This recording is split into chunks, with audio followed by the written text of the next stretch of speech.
at times being stressed or doing boxing training, being in camp, you feel like you want to give up. But remember, back home, it motivates me a lot.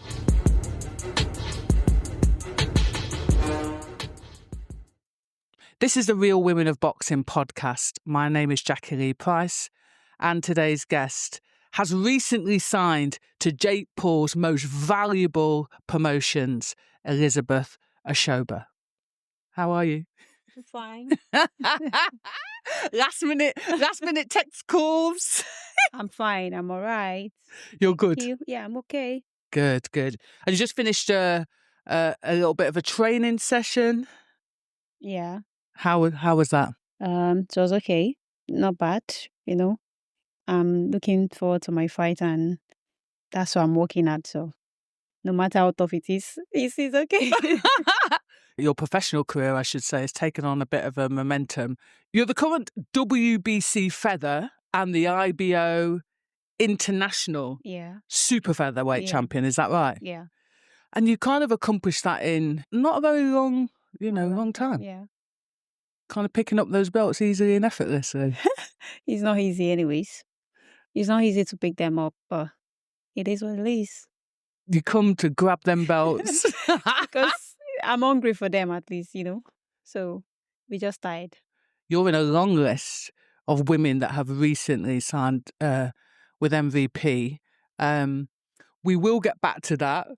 But everything's going in the right direction for your career. But I wanted to kind of take it back a bit. Early years, you're born in Lagos? Yeah, I was born in Lagos. Brought up in Lagos, but later I moved to Ogun State with my parents. So talk to me about those early years in Nigeria. Okay. Let me talk about the Ogun State because I started my boxing career in Ogun State. Yeah, let me talk about that. Lagos, everyone knows Lagos is a very tough state in Nigeria, tough, and you have to be smart when you want to live in Lagos. And even same as Ogun State because it's not far from each other, Lagos and Ogun State. So, why I grew up, where I started boxing in Ogun State is just like a local area.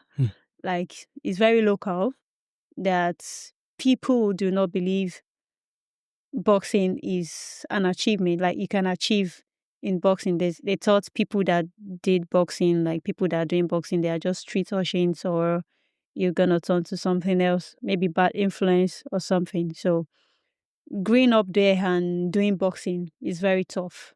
In that kind of area, people don't believe what you're doing. They don't really believe on it, So it's very tough, being among people that discourage you. It's not as if they will be like, okay, don't go. They'll just, what people say matters at times. You might get discouraged through that, but I just felt, no, this is what I want to do. This is what I love to do. Then I don't even look at the negativity. I keep my face straight, keep my eyes straight on where I'm going to and I'm from a very poor background, which right from my childhood I've been thinking, when I was a kid, I don't know what I'm going to do, but I've been having this mindset that, okay, I want to change the situation of my family. Yeah, that's what is in my head right from when I was a kid. And when I was young, I love sports, like generally. I did so many sports. I play football, table tennis, as a kid. I do so many things. Like I play football with guys in my area, in my street. That was when I was in Lagos, when I'm still small, before I moved to Ogun State. So I love sports so much. I don't even know I'm going to end up doing boxing, but I know I might end up being a sport lady because it's something I love doing. You knew it was going to be something to do with sports, what you were going to be successful in, but how difficult was that, especially as a child, to kind of fight against all of the discouragement? You shouldn't be doing this. You're not going to be, this isn't the job for you. This isn't the career for you. How difficult was that? It's very, very difficult. It's so, so difficult. But, like I said earlier, it's just my mindset, what I already have in my head. So I don't care about the negativity. And you having a supportive parent as well, I think it takes me a long way. Like, it makes me believe, because at times, even when I want to give up with what people says and with how the situation is, my mom, like especially my mom, my parents love sport as well. My mom would be like, no, you can't give up. Even when people are, other people that are doing some other things, some mother, some parent, they'll be like, okay, go and learn handwork. That's how it works in Nigeria. In, I don't know other countries, but in Nigeria, after you finish your school, maybe you want to go to the higher institution or you want to learn something. So for me, I choose boxing. I choose boxing over all that. So they'll be like, what is she doing? She's doing rubbish.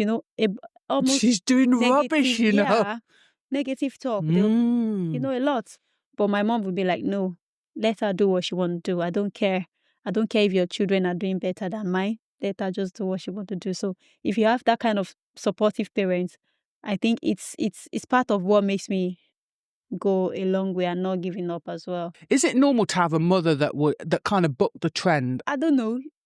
My parents are just different. She's just different because most of the parents I saw in my hood, like they will be like, most of parents stop their kid from doing boxing a lot. I know some girls that want to do maybe after seeing me, but they stop them. I know even not about girls, even guys as well, male child as well. They'll be like, no, do you want to become a tout? Do you want to become a street urchin? So they stop their kids from going to the gym or from doing the sport, especially boxing. And at times, what I notice they still believe on is maybe football. They still allow their kid, okay, just go. And later they'll still stop them. So that's kind of area we grew up from. It's interesting because you use the words street urchin. So there seems to be, I get why people, I get why people go football because that's money. Yeah. That's guaranteed. Well, So they don't really believe in boxing. They really believe like, okay, football is still better. Yeah. But the fact that they say street urchin, I'm guessing there's a negative connotation attached to boxing. Means you're some. Do you see what I'm saying? Though it's yeah. where does that come from? Street urchin, you know. It's just because of the area. Like I said, the area is very rough, very rough. Like we've got a lot of touts, people smoking, like let me just say people like you wouldn't want your kid to. So they believe if you are doing boxing, you might be part of those people. So we have a lot of them in Nigeria, like a lot. Have you ever thought of it like this? You know, sometimes when you have a dream and your family has a dream and you kind of focused on getting out of your situation. Yeah. You kind of meet dream killers on the way. Mm-hmm. People that are going to try and kill your dream. Yeah. There is. And like I said, all my head is, I want to change the situation of my family, which I believe boxing. And when I started boxing, before, I don't know I'm going to go through boxing, but I just have it in my damn head that I want to change the situation of this family. I don't know how I'm going to do it, but no, this must change because like I said, like I'm from a very poor background, which at times it might be difficult to eat at times. So, and I said, no, this is not the kind of life I want for myself. This is not the kind of life I want for my family. So, and when I went into boxing, then I went into it and I saw, I went to search, I saw Floyd Mayweather, Muhammad Ali. Then I saw Floyd Mayweather has a lot of, him putting a lot of belts on the table, a lot of money. Do you know how Mayweather flaunts everything, like dollars and everything? I said, wow, so this thing can really make me achieve what I want to become. It can really make me great. Then I searched for female boxers, Clarissa Shield, and a lot of them like that. I was like, wow. So I got more interested, like, okay, so this thing can take me out of poverty. And here I am today. At least I haven't got there, but I'm moving forward. I'm not like I was yesterday. You have this mindset of I'm going to do this. I'm going to get myself out of Nigeria, and you pick boxing. Talk to me about the first time you walked into a boxing gym. It's very funny. It's very funny because I don't really think I'm gonna do boxing because I love sport, like I said. And my brother just went out someday and He's in the army now. He's in Nigeria army now. So he just went out someday. It was just like, oh, I saw some people, like I saw a girl like you. Very like, you guys look alike, and she's doing boxing. I was like, boxing? Is there anybody that is doing boxing? This, no. I don't want to do boxing. I don't want to spoil my fine face. Even though I like sports, you can't tell me to go and do boxing. No, I'm not doing it. It was like, no, the girl was just like you, this and that. So no, I'm not doing, bro. I'm not doing. You can go and do it. Then he started it. My brother went there and he started the boxing. Then he was like, we go and come back every day. You can do this thing. If you see this girl just as slim as you, as tiny as you can do it as well. I was just like, no, I'm not doing. I think my brother used he trained for like a month or two. He didn't do it so much before he joined the Nigerian Army. So before then, so he spoke to my dad that, okay, I want her to go for boxing and she should just go and try. Then, so I think both of them, they know I'm not going to go. So they had to lie. My dad had to lie to me that, okay, I should pop into the car that he wants to get fuel in the fuel station. He wants to get some fuel. So because I like to follow my dad, I like to go out then. So then I just ran into the car. Then he drove me down to the gym. He kidnapped you. So when I got there, it was a local gym. Punching bag is just like they put some sand in there. Yeah. Sand, when you punched it, you know how hard it is. But when I got there, I saw boys doing it. Then I saw a girl like me. I was like, oh, wow. I love challenge. I was like, oh, so if she see me outside, is she going to beat me? No, I'm not going to let that happen. No. Is she going to punch me? No, I'm not going to let that. So I pick interest from there. Me seeing a girl doing it, I love challenge. Seeing a girl doing it, I'd be like, I can do this as well. I don't know where it's going to take me to then. I don't know how important boxing is. But I just felt like, okay, for this person to do it, a girl like me.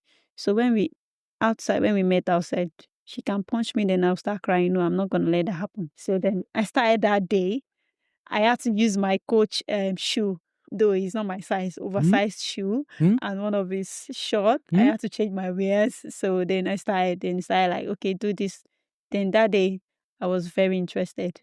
I picked interest on it. So since then, I think the next day my dad drove me as well. The third day, then I started going myself. Even after a week, my dad was like, are you still going there? I said, yes, I'm going there. Oh, you are going now? I said, yes, I'm going. So that's how everything started.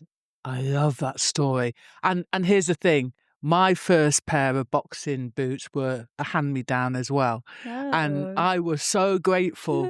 I was so grateful for them boots. Even when the foot was flipping, like when it flaps, I just take... I said mine was very big, oversized. I love them boots. Oversized shoes. I was just like, okay. Hey, listen, but here's the thing. When you hear people... And there is a lot of pressure these days to have all the latest this and that, but it shouldn't be the thing that stops you. Yeah, exactly. Do you know what I'm saying? Yeah. How did the girl receive you? Was she kind of like, sister, or giving you some beats in the sparring? Oh, the first time she beat the hell out of my life. She beat the hell out of my life. Girls now, they'll be like, senior. Sister, senior, is she slim? She nice? And she was like, the girl was like, she's senior me with like age, with some months. Then she'll be like, then I called her by her name. Nigeria, if anybody senior you, they will expect you to call them auntie. But it's just few months, so I call her by her name. So then she beat the hell out of me. She beat the hell out of me my first sparring in the gym. And I said, wow, I'm not gonna give up.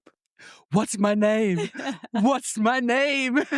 I'm not gonna give up, but I'm very stubborn then, and I'm a fast learner, which my coach could testify to it as well. Then he said I'm a fast learner, so I catch up like within few months.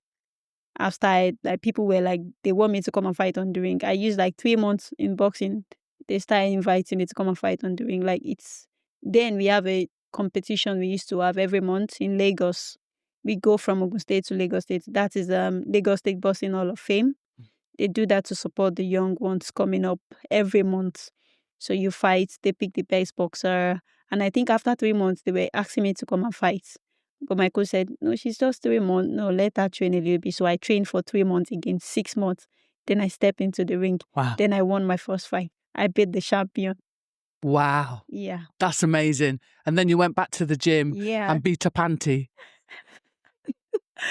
Don't let us go there. She might see the video. But I think I battled her back. Yeah. Auntie, we're grateful. We're grateful because for your part in this story, we're grateful. You're 5 times national champion, aren't you? 5 times national champion. And I can say I was the reigning champion before I left myself, not like someone beat you, then you now quit to professional. So I was a champion before I moved from the amateur to the professional. We saw you in action here at the Commonwealth Games, Birmingham 2022. You had a really, really good games. You beat someone from my parents' country, Trinidad. Oh yeah. Oh, yes. I remember. Let me have to kick you up when we get off camera. I'm sorry about that. Yeah, so I watched that bout. Then you beat the Australian Rimi. Piana Raimi, yeah. Brilliant girl, and you went and basically beat her. And then you end up getting a silver against Michaela Walsh, Northern Ireland's Michaela Walsh. I mean, what an achievement. What was going through your mind when you're standing on that podium waiting for that silver medal? That time I was so excited. Though I aimed for the gold.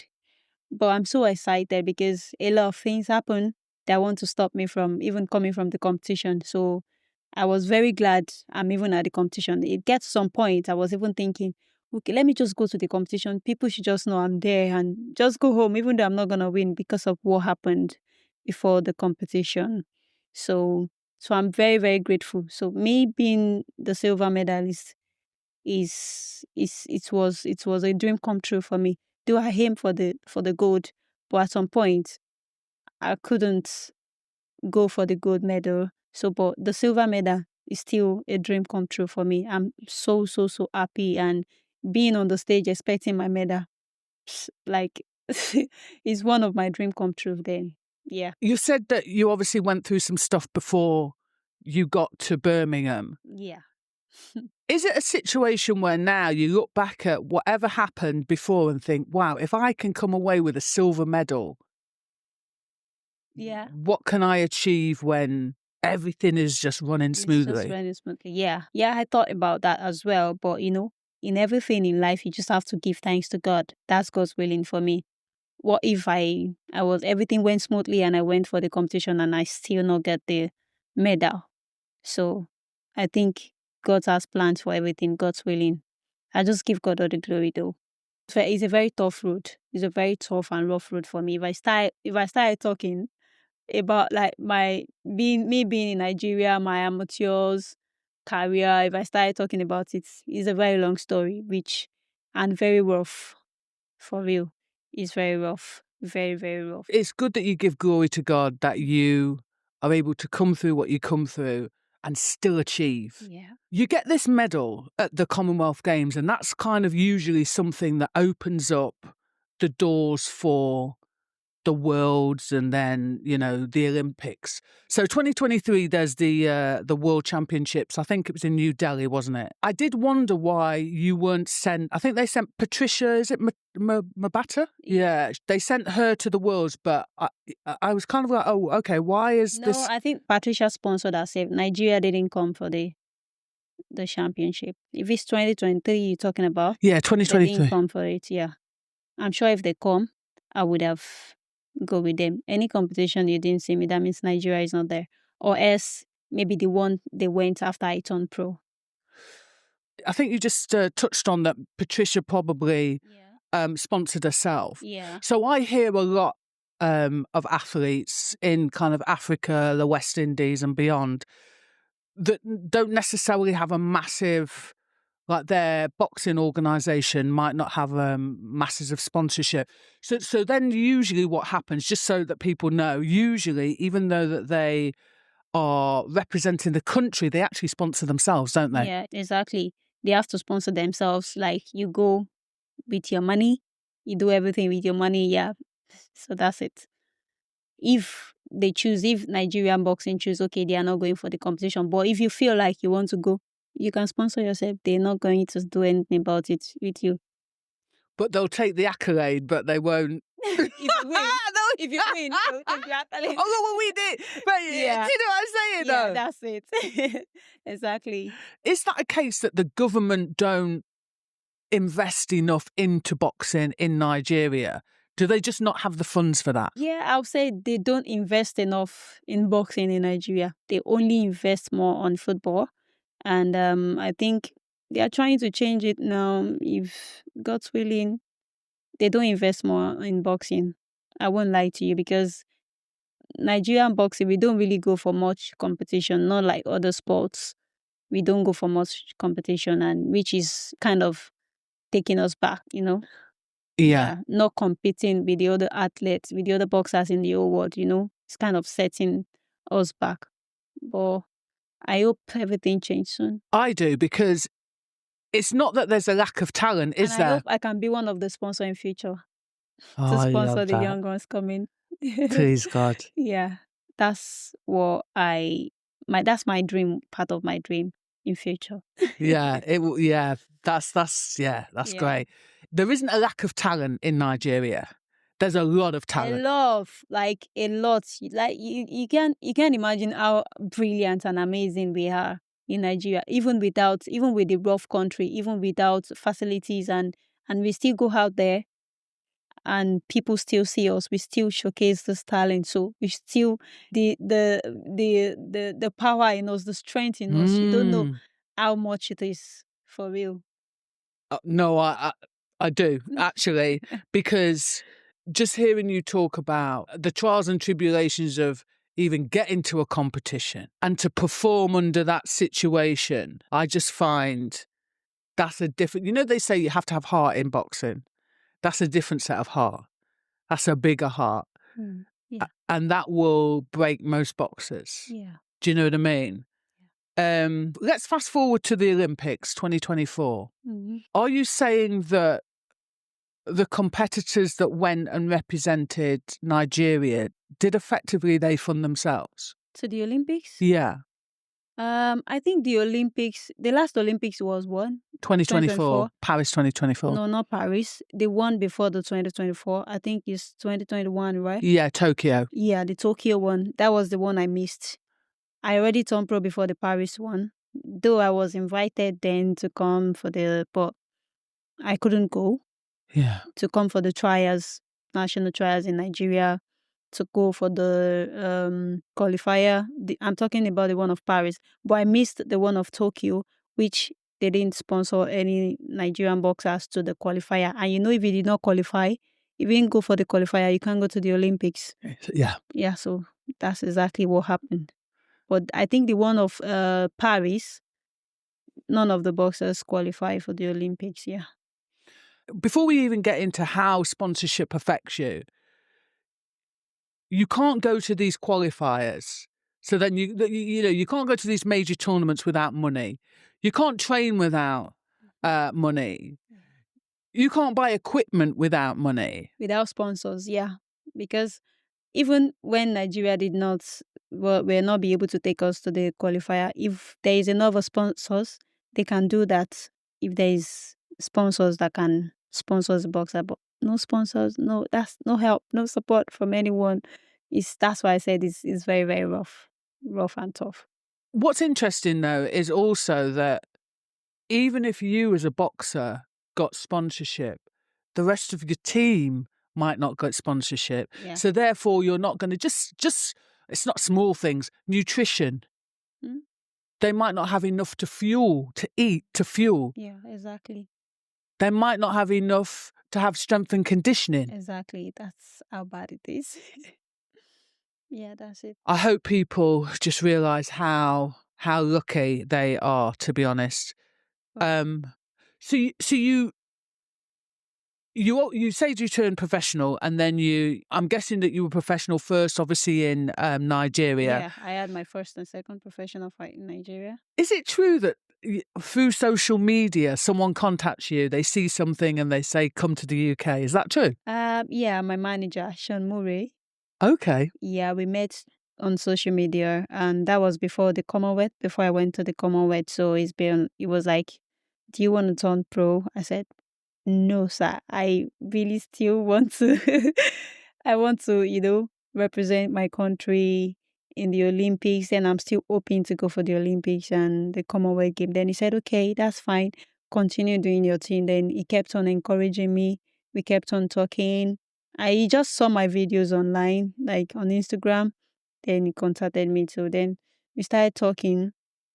So when I missed the Olympics, then I said, okay, I think there's still Commonwealth Games, so I still want to go for Commonwealth Games.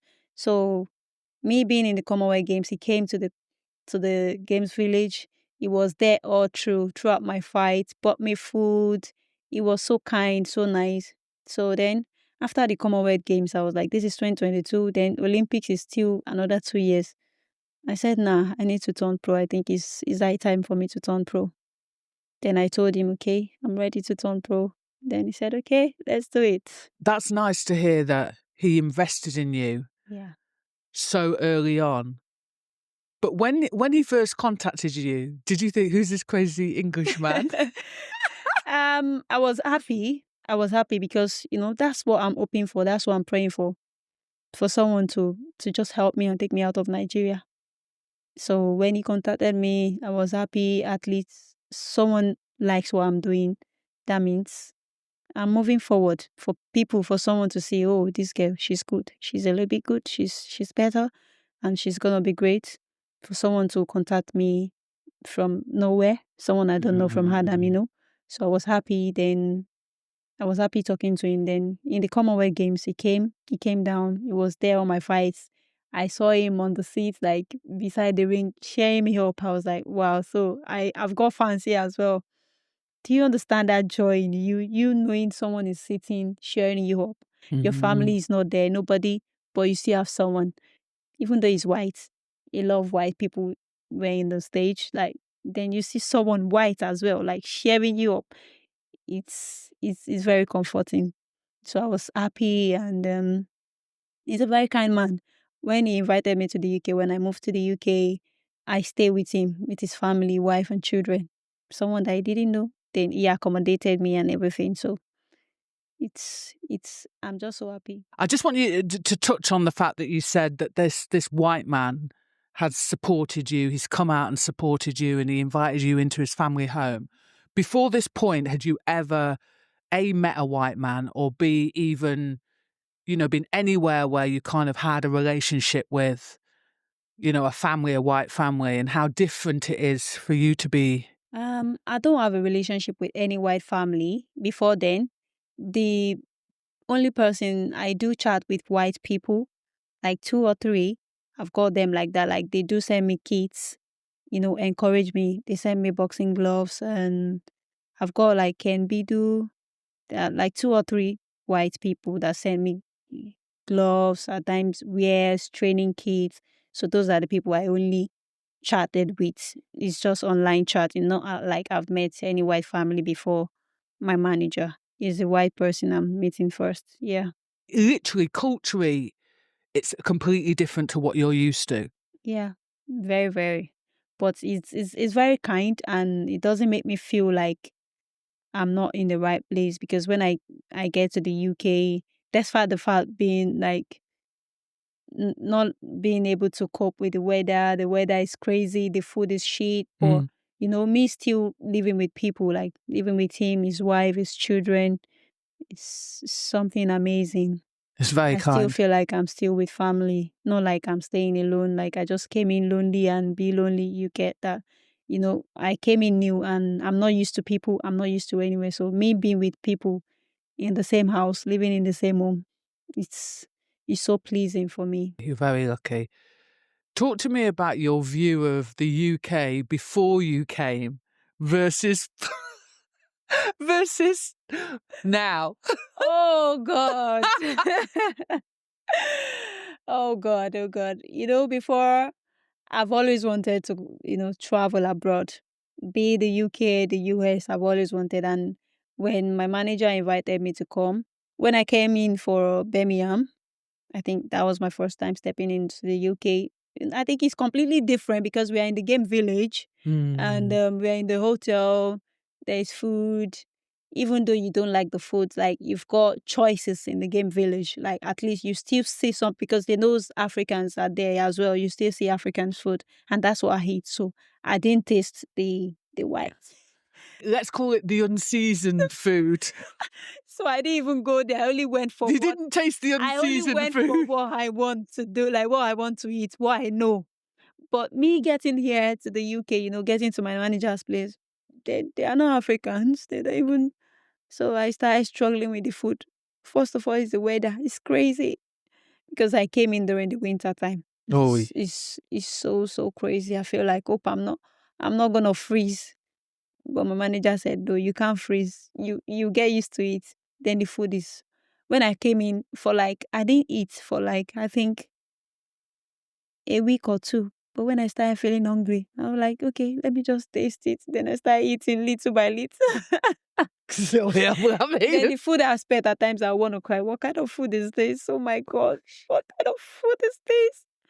But now I'm used to it now. I eat English food now. I like it. Apart from the food and the weather, you've come from a place where, and I don't mean this in a rude way, but you come from a place where the gym was basic. Mm-hmm. You get to the UK and was this your first gym? Was this the first gym that you came to? I trained in Newport before, St. Joseph's.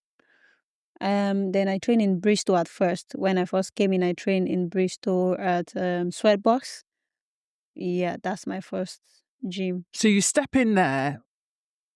What did you think of the whole setup? To be honest with you, when I step into the gym in the UK, my first gym in the UK, it was so surprising. Like, wow, this is beautiful. Because back then in Nigeria, we don't really have something like that. I told you, I came from a poor community, like a very local. So we don't have something like this. Like the equipment and facilities is so different to me. Then I feel like, wow. Then I said, thank you, God. This is what I've been dreaming for. I don't know if there's still another gym that will be more than that, but the first gym I stepped in, I was like, wow, this is amazing. It was so beautiful and seeing a lot of equipment, and I know I'm going to improve a lot because me training with local stuff, I can still do something that these people are doing. So then what if I use what they are using? Do you know how far I'm going to go? So I was so happy. I always think if you just give people, I try to help in Trinidad, but I'll tell you about that after. And the government just, so you turn over pro, you're here, you're getting all into the facilities and training's going well. And then was it 2024 that you won that WBC belt? Is it January 2024? Yeah. What a fight. Here's the thing. Something that people consistently talk about when it comes to 3-minute rounds and females is, 2-minute rounds are boring. You don't see many knockouts. You keep dropping people, don't you? Why do you keep going in people's country and dropping them? It's just maybe the beast in me. God is bringing that out because I know where I want to be. I know where I'm going. So that's it. No one's going to stop you. No. Nobody. Michaela Braga, and I think if I remember rightly, you stopped her with this devastating right hand. Yeah, I knocked her down on round 8. Then we continued. She stood up. Then round 10 was the knockout. Sorry, I wanted to. I had to stand up. She stood up, and then yeah, we continue. So round 10. Did she say call me? Did she say call me auntie? And that's why she got that right hand. But I don't know. Maybe that's what she's thinking. I don't call know. Me auntie. I don't know. But no auntie. Sorry, no auntie in boxing. I don't know you. You're just in here for business. You get. Before the WBC belt, you won the IBO belt as well, wasn't IBO, yeah. I know it's easier for women, and I don't mean that in a disrespectful way. It's easier for women to pick up belts, but was the idea, let's get belts as soon as possible, let's get in them world rankings, and you were aiming for big fights? Yeah, my manager is like the one that is doing the most because I don't know it's gonna be fast like that.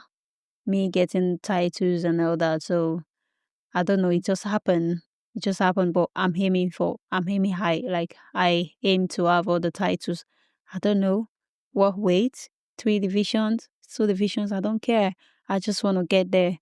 I just want to have the titles and have the money because it's something I love doing. You know. I like your honesty, though. Yeah, that's it.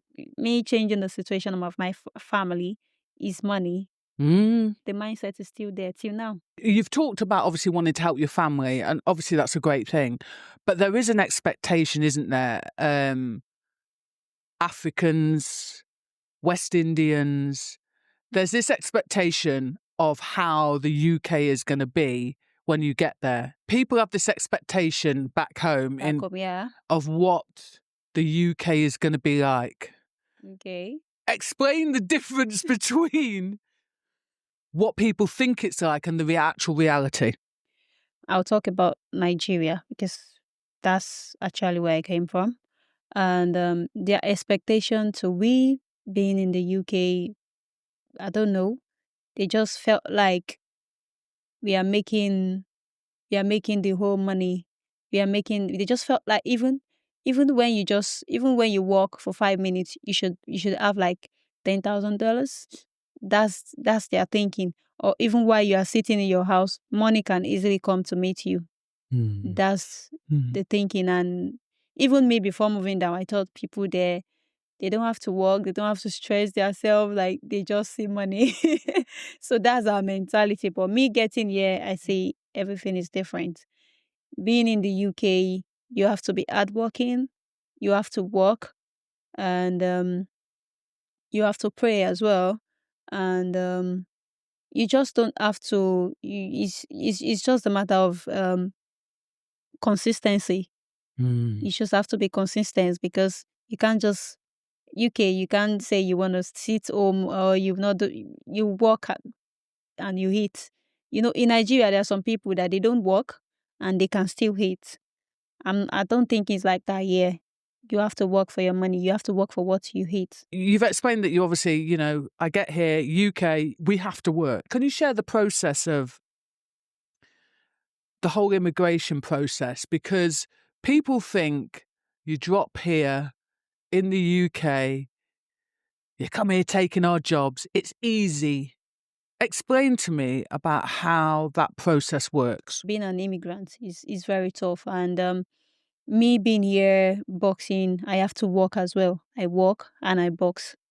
So without me working, I don't think I'll be able to stay here for now. And that's kind of the visa I have here. I have to work, which is very difficult. I have to go to work and I have to come to the gym. I did night shift. I go to work at night. I have to do 12-hour shift. Then I'll close from work. I'll resume my work 8 o'clock, close by 8. Then I get home, I'll have a little sleep. Then because boxing is what I love doing. I don't want any work to kill my career. So I have to come to the gym. Even though when I'm tired, I have to come to the gym and do whatever I want to do. Then I'll go back to work. So you work long hours, Yeah. and then you still have to find it in you to come to the gym. Yeah, exactly. And most times I felt like I want to be a full athlete, like a full boxer, a full-time boxer. But, God's willing, I think you have to start from somewhere. Like I said earlier, like this is not where I was yesterday. This is not where I was before. And here I am today. And I'm still aiming higher. I'm still aiming to go further. That's why I just keep grinding and keep believing, okay, one day I'm going to be a full-time boxer as well. What would you say to people that think leaving your country, leaving your family and coming to another country, being an immigrant, what would you say to people who think, well, it's just easy? You get everything handed on a plate. What I would just say to them is they should just remove the thought of it's easy for anybody that moved, that came abroad, everybody that come down to abroad. to survive. We are all here to survive. We are all here to achieve our dreams. It's not as if the dream is here. We are going to work towards it when we get here as well. So it's not easy. It's just like the way we are working towards it in Nigeria. I think even at times, even when I get here, I think it's even more harder than because when I was in Nigeria, I know it's tough, it's rough, right? But I didn't have to work. I didn't have to go on a long walk like this and still go to do boxing. I do only my boxing, which I believe someday. But here I am. I have to go for a very long shift. Then I'll go to my training. Then I'll go back to work again. That's how I do every day, every day, every day, because I want to achieve my dreams. So I'll just advise them to just take it easy on us. People back home to take it easy on us. We're trying our best and we're trying to be we're trying to make it things easy for ourselves, but it's not as easy as they think. They should keep praying for us and believe we are here for something. It's not as if we've gotten what we want why we are here. We are still aiming. We are still pursuing our dreams. And we talked briefly about the expectation of what you thought the UK was like and what people back home think the UK is like.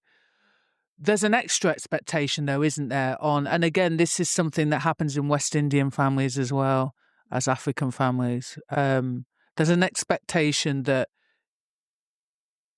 you'll provide for the not just the immediate family, but for the extended family. Has that placed a little bit of pressure on you, or have you managed to navigate that situation? Like being a person that loves our family, I love my mom, I love my parents, I love my siblings. So it's at times it look like a pressure, but then at times I'll do it happily because it's what is in my head that I want to change the situation, and I know I know how they are. I know where I kept them when I left. I know the situation they are into. So anytime I have something, anytime that's why I always pray and always wish to be a world champion soon. So anything I have, I always want to share it with my family, even while I'm here, anything I have, because I know the kind of situation, I know how it was over there, how it's very tough. So I will not say it's kind of pressure to me at times, because at times if I don't have something to give or to send to my family back home, like to my parents or my siblings, I felt bad. That really makes me bad at times because I know they might not be in a good state. So I always wanted to make them happy. It's hard to explain to them sometimes how we have to juggle, everything. Rent, food, travel. It's hard sometimes to... What I thought is, even though you explain, I think they can't get you 100% until they get here. It's the situation I'm in before. People that are here, if they told me, oh no, I'm this, I'm that, I don't have money, I'm not gonna believe them. Our mentality that okay, it's just as if we are packing money here. People are packing money on the floor or on the street. It's true. Or you just pluck money from the tree. Yeah. So I think no matter how you explain to them, they're not gonna understand you that much. So it's you in yourself. You just have to know your limits. Like, okay, this is what I can do, and I'm sorry, this is my limit. This is what I can do, because they will not understand. As an athlete, if you haven't got sponsorship, you've got to pay for the right food. You've got to pay for the supplement. You've got to pay for train. Someone like me that doesn't have sponsors, so that's why I have to work. Because if I don't work, there's no way I could get money to do some stuff I need from boxing, like buy my kits, buy my supplements, my transport and everything. In terms of sponsors, has that been difficult for you to kind of get people to get behind you? It's very difficult, and I'm not too surprised because I know I don't really have much fans here. I just moved in. I moved in as an immigrant. I moved in as a new person. So it's going to take time. I know it's going to take time for people to see me or to hear about me or to believe in me. For you to have fans or supporters, you have to have people that believes in you. I know it's something that is still going to happen. I'm still going to generate fans all over the UK and all over the world. I believe that. I believe in myself. I know I'm going to do it. But I don't know, people that will watch this video, I hope they can trust me and support me, and I'm not going to disappoint them. But Jake Paul and Most Valuable Promotions believed in you because they signed you as one of their athletes. I mean, that's where it's at the minute for female boxing. Talk to me about that journey. How did that whole relationship start? God did. Oh, praise God. God did, because... Did you actually ask for Jake Paul, though? Did you say anybody, Matchroom, Queensby, or Jake Paul? That's why I said God did, because I don't know I'm going to sign with Jake Paul. Or my belief right from when I started boxing, or right from when I moved to the UK, because at times I think about not having fans. You know, you want to fight, they'll be like, oh, you need to sell ticket, and nobody's to sell ticket for. But I used to believe one day people will know me. One day I'm going to have a supporter. So when I got a message from my manager, Lee Heaton as well. Mm-hmm. Lee Heaton is my manager as well. Let's Go Management. Mm-hmm. Yeah, so when I got a message from him, Jake Paul want to sign you, I was just like, are you for real? Really? I was so excited. And I started praying to God that, oh my God, this is going to be one of my dream come true. If MVP could sign me, I was so happy. I was so excited. And guess what? When they signed, it's a dream come true for me. So did he call Lee Heaton, or did Lee reach out to him and say, listen, I've got this kid here and she's special? Or did Jake Paul have a look on, again, social media? Did he look at you on social media? It's social media work. I think Lee did all that. Lee Heaton did all that. He's a very great man. He's a very good man. I think he did that. I think he told Jake Paul about me, or the MVP, whoever is in charge of it. He talked to them about me, and they believe in my ability. They believe in my strength. They believe I could do it. That's what we're saying, to have people that believes in you. It's all it takes is for one person. And it seems like many people have, and I'm glad for you, I'm happy for you that many people have gone, you know what, give this kid a chance, give her a chance. Yeah, and seeing the good things they are doing with the women boxing. Yes. I believe, which I know I'm in the good hands, I'm in the right hands. I can't even wait. I can't wait to join the team and to show the world who I am, to show the world my talent, to show the world my ability. You know, at times it's not the matter, it doesn't matter how good you are, but how you believe in your power, you believe in your strength. I believe in my strength. I'm not saying I'm the best boxer, but I believe in what I am doing. I believe the world will see it. The world will see my ability. The world will see my strength. And they've given you a platform. You're out on it's the 22nd of August, isn't it? So that'll be your first fight for MVP. First biggest fight, say that again. Orlando, isn't it? Yeah, Florida. Is that the first time? Yeah. First time being in the America, first time fighting on the TV. Wow. On a TV show, yeah. I can't just wait to be on that stage. Look at your little face. We can all dream, but then to have these things presented. I'm so excited. Like, it's just so... I'm so emotional right now, you know.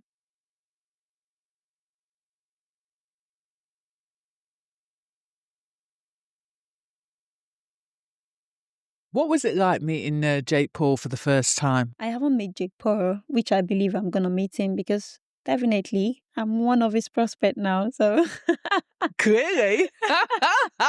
So I'm going to meet him very soon. And I can't wait for that moment. Seeing someone helping women's boxing, like making it great again. I can't wait to see that kind of person and to say a big thank you to him.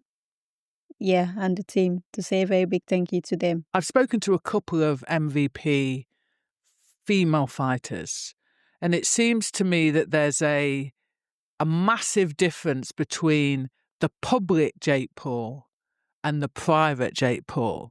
Yeah. Have you kind of heard the same thing, or? I think so, yeah. There's a kind of a bit different, yeah. I think what he does publicly is different from him privately. I think he's an ambition man.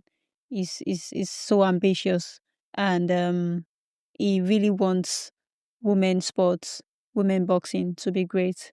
He's doing great thing because he knows we are lacking women's our style, like lacking. Everything is all about men boxing, and we can do it as well. We can do the 3 minutes as well.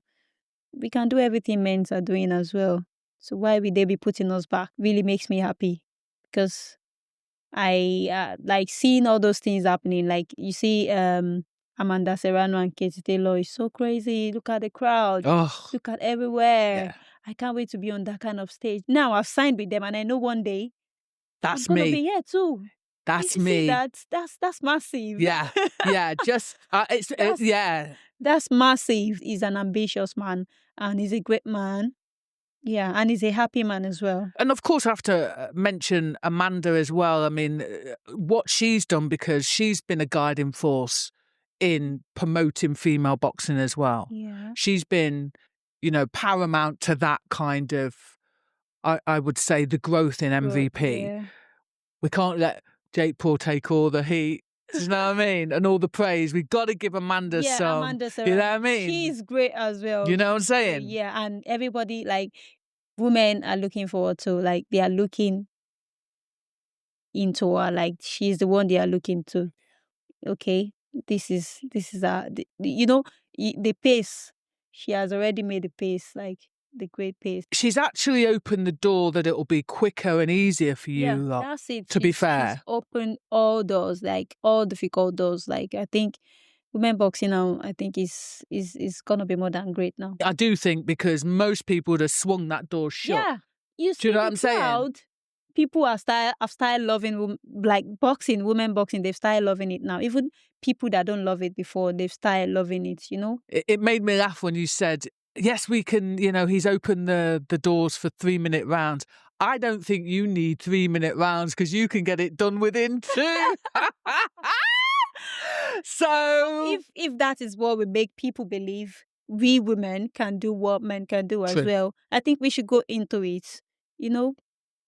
There's nothing special. We do training, we do everything. So if that is what we make people think, okay, these people can do what men can do as well, I think we should go into it as well. I think there should be a choice. Because with the 2 minutes, people are thinking, no, I think they are kind of, I don't know that kind of, they are kind of putting us aside. Okay, it's men's first, and no, men's, they go through the pain, they train and everything. Likewise, women, we did that as well. We did everything they are doing, and even women own is a bit difficult, because I'll use myself as an example. You being on your monthly cycle and you want to fight. Have you tried that before? Listen, that's it's crazy. It's a whole different topic, because it's crazy. You want to eat a house. Do you know how you feel? Because okay, you are fighting in 3 months' time. Mm-hmm. Okay, they've picked the date of the fight, and you don't even know when your monthly cycle is gonna come. And actually, or even if it's gonna come. And actually, you get that on the fight date or day before the fight. Do you know how bad you're gonna feel? They will never ever. It doesn't even. They will never understand what it's like to go through that. Do you know how you're gonna feel? Some women tired.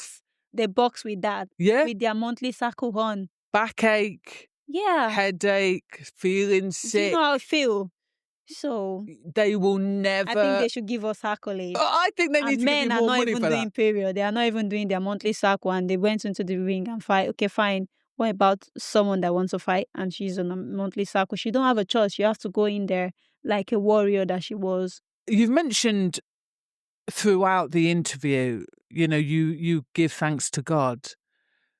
And it's interesting because I think some people think you just pray and it gets handed on a plate. But you are really you're putting in the work, but you're also putting in the spiritual work as well. Yeah, that's pray, work, and believe. Yeah. Has faith been a massive part of your life since you were a child, or is this something that's new to you? No, it's been part of my life since I was a child, So the faith is in me right from my childhood. I have that belief, I have the faith. I trust in God. That's one thing about me, and that's what is called faith. 100%. And listen, you are getting blessing after blessing after Yeah. blessing. Yeah. Most people be like, how is she doing it? How is she doing it? But I've got nothing than God and my faith. Some people, they have God, but they don't believe. They don't have faith. Even though when they said they believe and something little happened, they will just lose their faith. But I'm always standing with it. So that's one thing about me. I don't know. That's one thing people don't know about me. Yes. So you are obviously in a division now where I know you're super featherweight, but you fought at featherweight before. My next fight is featherweight. So Amanda Serrano has just moved to featherweight. You can fight at both those weights, super and feather. Yeah. Is that a fight that you would welcome with open arms? Yeah. Yes, I know. I don't care. She's my boss, but who cares? Anybody. Yeah. She is my boss. But I think she it's something she's gonna be happy about as well. I don't know, yeah. Because, seeing young talent coming up. Yeah, I don't know. We could get into a fight maybe before she retires. Or yeah, but I will definitely love to. She's my boss, but I would definitely love to share the experience and everything. Yeah. I think she would be professional enough to put things aside. Yeah, that's it. Do you know what I'm saying? Exactly. I'm up to fight anybody, not because disrespect, but it's something, it's something I signed for, and she's my boxer as well. But I really need to, if I really need to, I will. Obviously, she's an opponent that you would look to fight in the future, and Yeah. hopefully before she retires. But are there any other, females that you look up to? Clarissa Sheed, she's a great boxer as well. She's opening doors for the women's boxing as well. So I think I like her. I love her. Yeah. Everybody's a great person. Like, woman doing it, for you to be a woman and go into the ring and fight and showcase how your strength, showcase your talents, how good you are. You fearless in the ring. It's amazing. Every woman boxer out there, they're a great boxer, they're a great person. Or like I said earlier, I'm up to fight anybody. I'm up to fight anybody. Anybody. Featherweight, super feather, even lightweight, I don't care. Anyone can get it. I want to move Anyone anywhere. can get it. But it sounds to me though that even though, and I get it, you haven't come here to play. You've come here to change the life, not only your life but your family's life. Yeah. And you obviously you're ambitious, but you're very respectful about other women. Do you know what I'm saying? Which is, we don't see that often. I know how very tough it is. And at times, I know how challenging it might be. So I'm giving every woman out there doing boxing, they are doing a great job. Yeah. Shout out to every woman out there doing boxing. But when we get to the ring, 100%. I'm still gonna kick you up. I'm still gonna kick you up. Yeah, but I respect every woman doing boxing, for real. I respect every one of them. So your success has served as like inspiration to many, many women. And you've mentioned that one of your dreams is to become a sponsor for other females coming up. Where do you see your life in 5 years' time? I think I'm dreaming more than my age. I'm dreaming big than my age, I think so. No, good. Like, I want to see myself on top of the world, like achieved all I've aimed for, being a world champion, like 3 divisions, unified world champion, and have a lot of money to help people that don't have the privilege, to help sponsors, athletes, not only boxers, athletes that don't have the privilege, that don't have the training kits, that there are some athletes, there are some good boxers or athletes. Let's just talk about athletes generally in Nigeria, that because they don't have facilities, they don't have where to train, they don't have sponsors, they don't have anybody to help them, and they quit their dreams. So I'll kind of bring those people back alive to come and achieve their dreams. And most of them, this is what they know how to do. This is the path they are supposed to go through, but they diverted because there is no help, there is no sponsor. So I wish to help people. I wish to be on top of the world, like to achieve all my dreams. Me being three divisions, Clarissa, she's rich now. She's a rich madam. So yeah, I want to be at the top of the world as well, rich, and to bless people, I because like I'm that. blessed as well. So I want to bless people as well, and like have a foundation, my own foundation. Yeah, like Elizabeth Foundation or Elizabeth Oshoba Foundation, to help the upcoming ones, to help the upcoming athletes. I love that. But I particularly I want to be rich to bless other people. Yeah, because I'm blessed as well. So I want to bless people. You being rich, you giving out and not feeling like you're giving out. You are rich. If you are rich, that's what we call rich. You be able to give someone money and you not even feel it. It's just be like a token. You get that? So I know that you said obviously funding is a massive obstacle for people leaving, let's use Nigeria for an example, to follow their dreams, whether they're an athlete or a boxer. yeah. But if money was no object, what advice would you give to a boxer leaving Nigeria to go to another country to follow their dreams? To not get distracted. Mm. Yeah. To focus. Because when you move out of your, I don't know, I can't say it's your comfort zone, and move to, I can't say it's your comfort zone. So how will I put it? Because I think this place is better for me than Nigeria.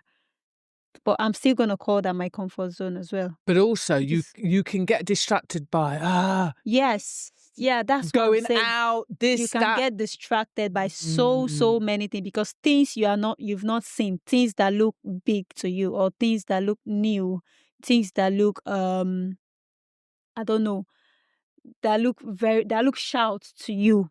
So you might get distracted with that. To not get distracted and get focused and be focused, keep aiming like where you want to. Because if you move out of Nigeria and move to the abroad to continue your life, your career, you haven't gotten to where you are going. Like I moved out of Nigeria and I'm here now. I haven't gotten to where I'm going. If I look at the distraction, I would have said, oh no, I don't want to box again because of the work, because of the stress. And the work at least is giving me money. But that's not what I want for me, for myself. That's not what I want. So you should not get distracted and be focused and keep believing and keep having the faith, because you moving out of Nigeria, move to the UK, it's just that you just took a step. You still have so many steps ahead of you. Who do you talk to when you get stuck? I'll say my mom. She's my best friend. She's my best friend, and she's my first friend. So she's the one I'll call first. She's the one I'll talk to first. How do you define success? I think I'll define it as growth. Yeah, the more stage you are. I don't know if you understand what I mean. I do. I define it as growth for myself, because before I was in Nigeria suffering, and I moved down here. Some people look at me as I'm rich here, like she's a rich girl now. So that's a growth. Yeah. I do understand. I 100% understand why. But I'm just, how old are you? I'm 26. It's just that because everybody defines success usually as material things. What gives you motivation? Like at times when I feel like I'm tired, or, at times being stressed, or doing boxing training, being in camp, you feel like you want to give up. But remember, back home, it motivates me a lot. Even when I was in the ring, even when I was in Commonwealth, I remember what happened. I remember back home. the way I left my home. It gives me motivation. It motivates me a lot. Yeah. Who would your fantasy fight be against and why? Amanda Serrano and Katie Taylor. And for men, I'll say Terence Crawford. He could take some of them beats. Yes. Yeah. Terence take some licks. Yeah. Terence Crawford, yeah. I am so glad we met in person. It's been... I'm always blessed that people share their stories with me. So I thank you for that. Can you just tell people your socials so they can get behind you? Okay. On Instagram, it's Elizabeth Oshoba. I think on Facebook is Elizabeth Oshoba as well. Then on TikTok, I think I'm on TikTok. Yeah, I think it's Elizabeth Oshoba as well with a boxing sign. Get following her because listen, if you like excitement, if you like to see knockouts. Yeah, we are bringing more to you. I'm bringing more to you. Please follow me. Kindly follow my journey. And now that I've signed with the best team, with MVP, shout out to MVP. Please follow me and follow my journey. Thank you for inviting me into your gym. Oh, thank you for having me as well. I wish you all the luck. I have a feeling that everything is going to just fall into place. I believe so. With my faith, I have the faith. Yeah, I believe so. Thank you so much for having me, and thank you for you being kind, like encouraging. You come down here to hear my story and to post it to people to see. Without you guys, how will people see? How will people know my story? So I'm very grateful for that. Thank you so much. I really appreciate you. Thank you for your love, for your kindness. Thank you for helping us that we are just coming up. Thank you so much. And don't worry, I'm not going to forget you. When I get to the big stage, I'm not going to forget you. Trust me. Oh, bless you. Thank you so much. Thank you.